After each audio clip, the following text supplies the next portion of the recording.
The New York Science Teachers Association has compiled a list of misconceptions that people have about science. One of them is that when you are drinking out of a straw, that the liquid is only rising because you're sucking on the other end. Now, people probably think this because what they experience is that the liquid isn't coming up out of the straw unless you're sucking on the other end of it. But what's really happening is that atmospheric pressure is actually pushing down on the rest of the liquid in a cup like this, and then when I suck the air out of the straw, it's then, the atmospheric pressure pushes down, and then the liquid comes up the other end of the straw. But how do we demonstrate this? Very simply. You can just take a cup like this, put a finger on this end, and then lift up, and look what's happened. You see the soda is trapped in there. It's just not really coming out the other end. So what's going on here? Well, the atmospheric pressure can no longer act on the liquid from above because I've closed it off. However, it is still acting on the liquid from below. So, in other words, nothing's coming out. Now, when I do lift my finger from the top, at that point, the air pressure from above will be equal to the air pressure pushing on the liquid from below. And then at that point, gravity acts on it and pulls it down.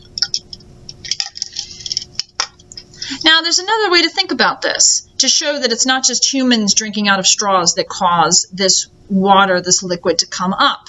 Recently in my science class, we took a bunch of flowers and put them in food coloring and water. And I asked my students to predict what was going to happen overnight when we let the flowers sit in it. And a lot of them said, correctly, that the food coloring was going to come up through the flower and it was going to color the petals, and we'd see all of these pretty colors, and that the petals would turn. Now, a lot of them didn't predict that the leaves would too, but I made sure to show them that. And then at this time of prediction, I asked the students, why do you think that this is going to happen? What is happening to cause this? And one of my students said, they were kind of stumped, but one of them said that the cells are pulling the water up. Now, it's possible that he was thinking of transpiration, so the evaporation of the liquid water from the petals and the leaves as they are coming up the stylum, causing negative pressure, is certainly part of the equation. I did explain to them, and we walked through some activities revolving around capillary action, which is happening in the flower. And it's happening because of weak attractions of water molecules and due to cohesion and adhesion. Now, I wanted them to understand that capillary action doesn't just happen in living things. It's a physical process. So,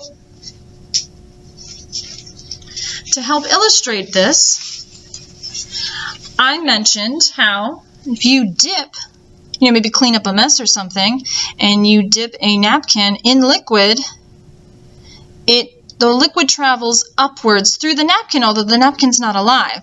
Now, this isn't a small opening like a straw or a plant stem, but we see this movement.